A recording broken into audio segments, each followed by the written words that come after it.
जय हिंद दोस्तों, स्वागत है आप सभी का एक बार फिर से BK study corner YouTube channel में। आइए आपका अगला पीवाईक्यू प्रैक्टिस सेट 27वां स्टार्ट करते हैं। 9/9/2025 का फर्स्ट शिफ्ट वाला ये पेपर है।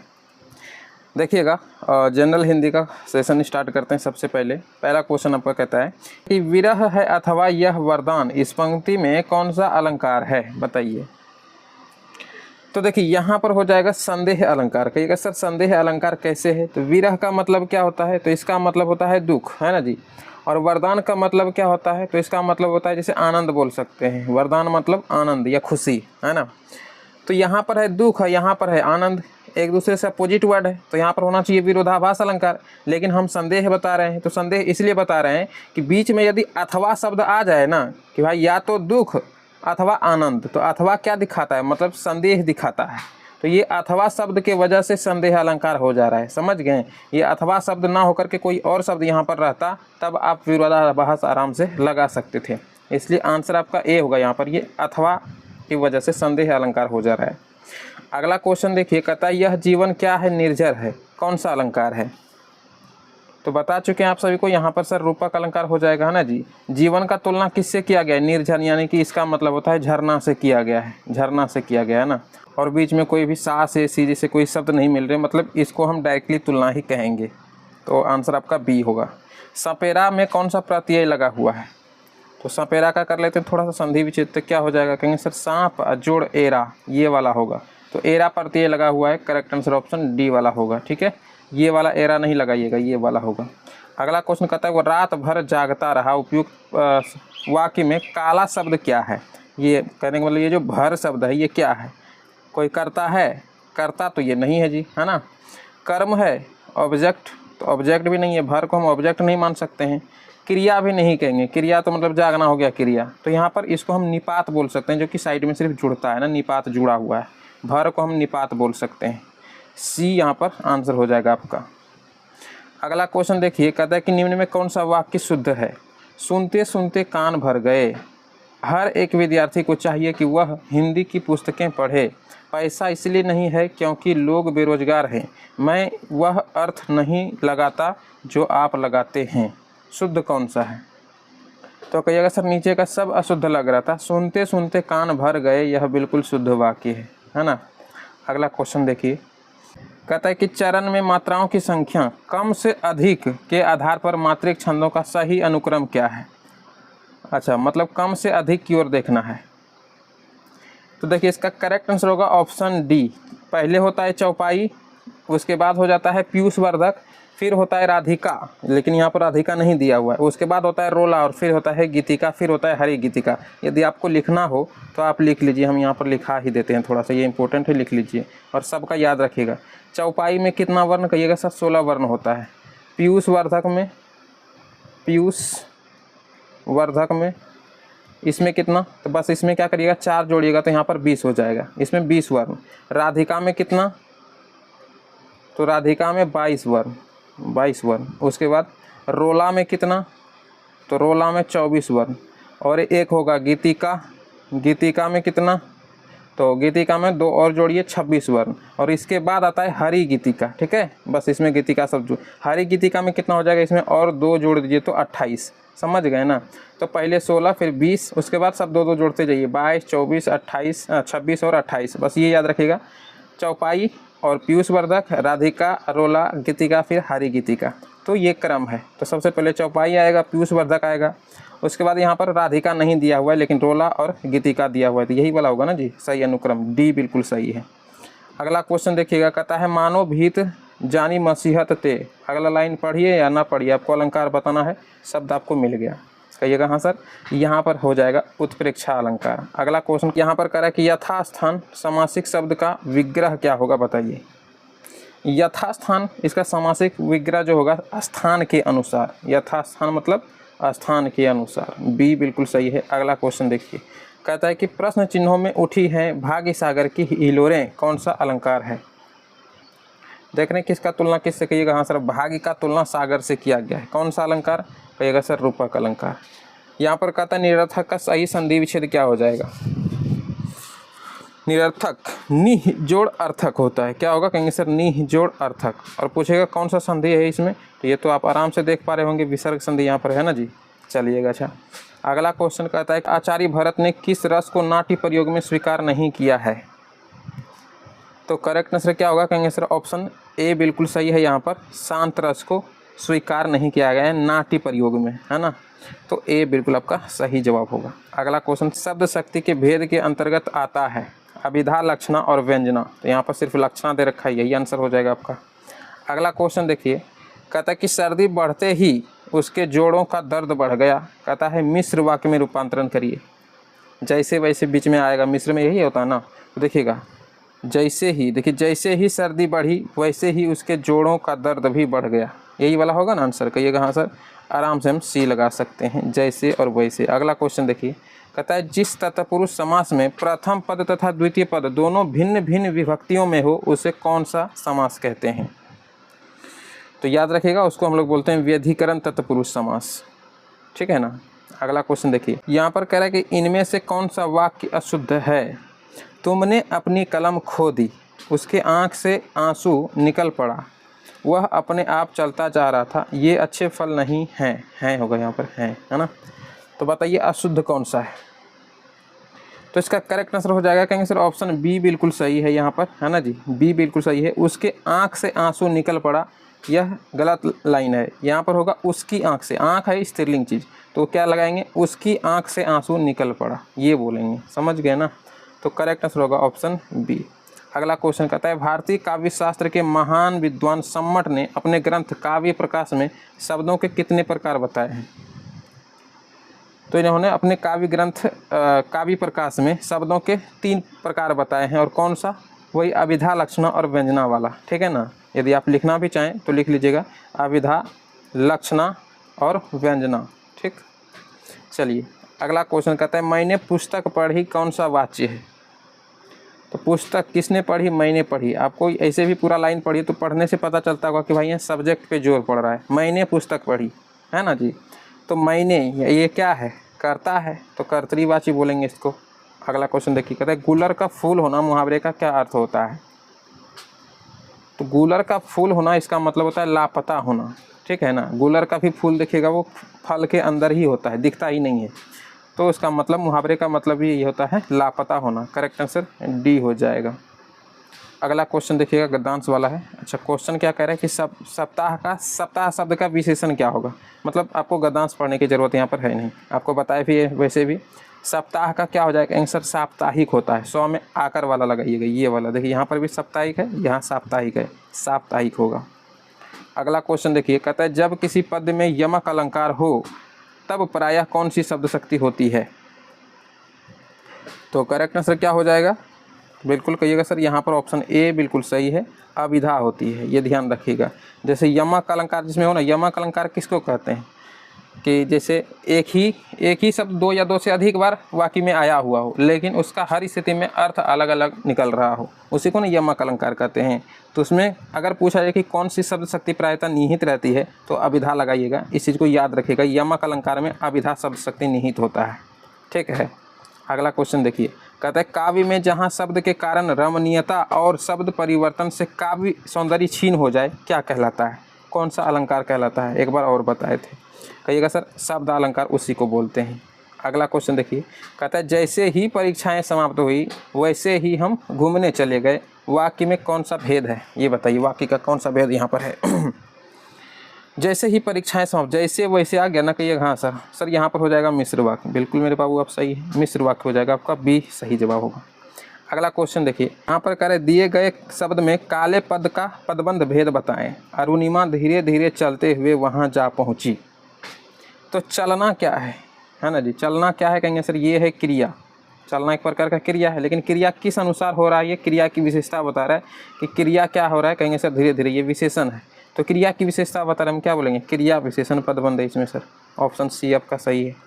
अगला क्वेश्चन कहता है कुंद इंदु सन देह उमा रमन वरुण अमन में कौन सा अलंकार है।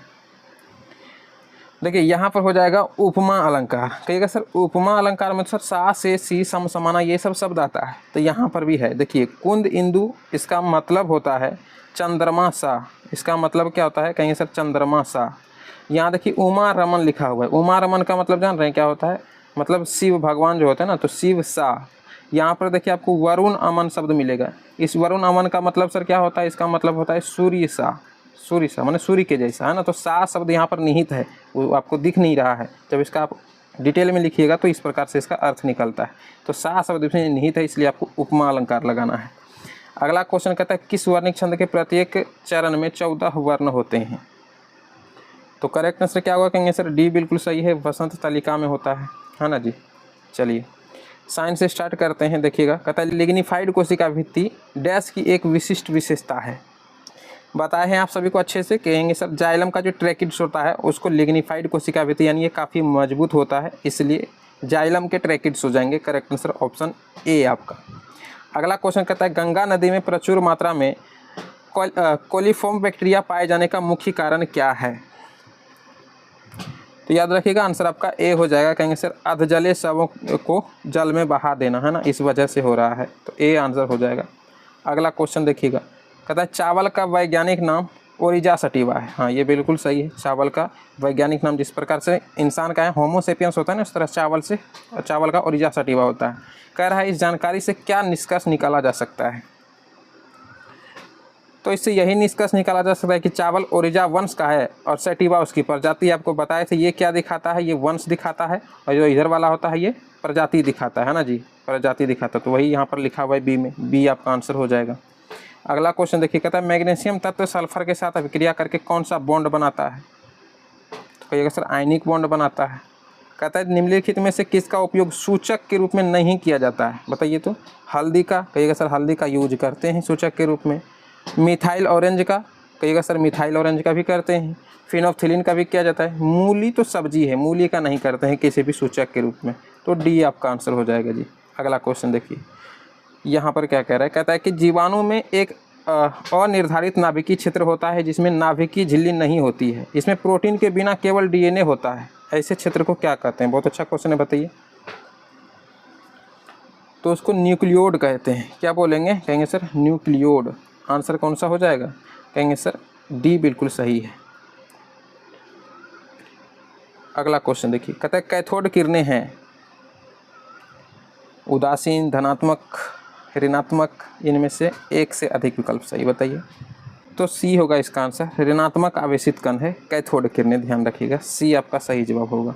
अगला क्वेश्चन न्यूमेरिकल का लग रहा है, देखिएगा कहता है किसी वस्तु का रेखीय संवेग 250 ग्राम सेंटीमीटर पर सेकंड है यदि वस्तु का वेग 5 मीटर पर सेकंड है। अच्छा ये मीटर में दिया हुआ है और ये सेंटीमीटर में। चलिए कहता है वस्तु का द्रव्यमान बताइए।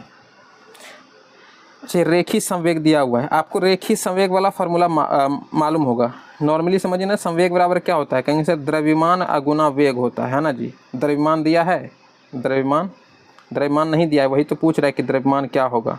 अच्छा वेग और संवेग यहाँ पर देखिए दे रखा है, तो द्रव्यमान वाला फार्मूला क्या हो जाएगा, कहेंगे सर द्रव्यमान को यदि हम इधर रखते हैं तो संवेग बटे ग्राम वेग हो जाएगा। संवेग और ये वेग चला जाएगा इसके नीचे, तो संवेग बटे वेग हो जाएगा द्रव्यमान का फार्मूला यहाँ पर, समझ गए। तो संवेग कितना दे रखा है, अब आराम से बस पुट करते जाइए, बन जाएगा। संवेग कहेंगे सर 250 और ग्राम सेंटीमीटर पर सेकंड है, ठीक है। और आपका वेग कितना है 5 मीटर पर सेकंड, तो 5 मीटर है, मीटर को आप क्या करिए सेंटीमीटर में बदल दीजिए, बदल सकते हैं ना। तो कहेंगे हाँ सर 100 से गुना कर देना है, तो 5 में 100 से गुना करेंगे 500 हो जाएगा। अब इसको हम बोल सकते हैं सेंटीमीटर पर सेकंड, बोल सकते हैं ना, कहिएगा हाँ सर। अब बस इसको कटा दीजिए, तो ये 0 हो गया ख़त्म, और 25 दूना 50 निकल गया, कहिएगा हाँ सर। सेंटीमीटर पर सेकंड ख़त्म, है ना। क्या बच गया जी, ऊपर में सिर्फ ग्राम बच रहा है, चूँकि द्रव्यमान का मात्रा यहाँ ग्राम में ही निकलेगा।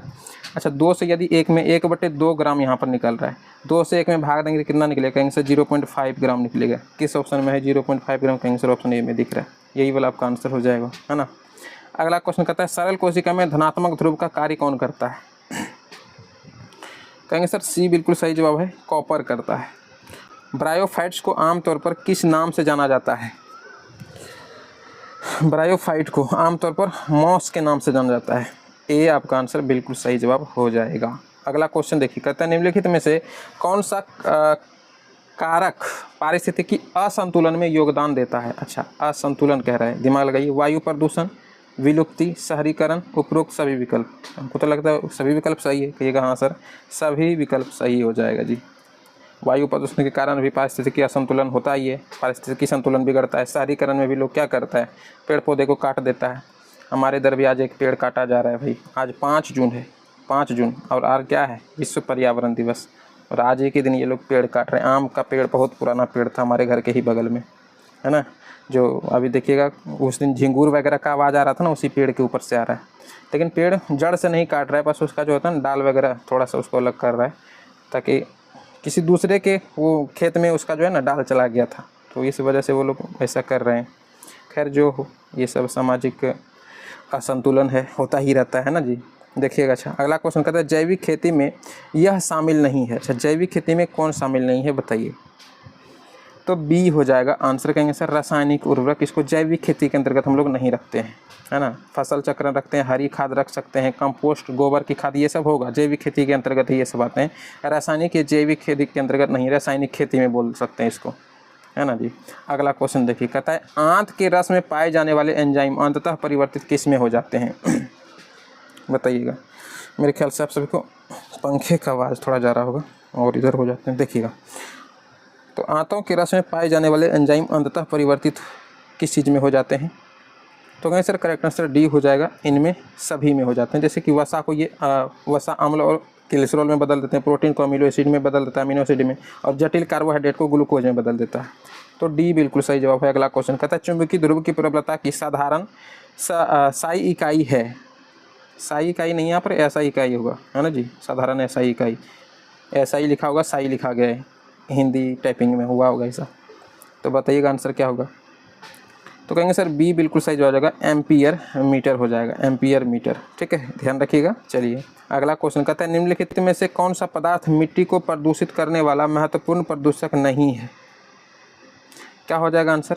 तो इसका आंसर हो जाएगा डी, कहेंगे सर नाइट्रोजन ऑक्साइड, ये मिट्टी को प्रदूषित नहीं कर सकता, है ना जी, मिट्टी प्रदूषण का कारक इसको नहीं मान सकते हैं। डी आपका आंसर हो जाएगा। अगला क्वेश्चन कहता है निम्नलिखित में से किसमें त्रिगुणित केंद्रक पाया जाता है। ये तो बताएं आप सभी को, कहेंगे सर अंतः शुक्राणु में पाए जाते हैं। अगला क्वेश्चन कहता है पहाड़ी क्षेत्रों में जो मृदा अपरदन होता है, इसको रोकने के लिए कौन सी विधि अपनाते हैं हम लोग।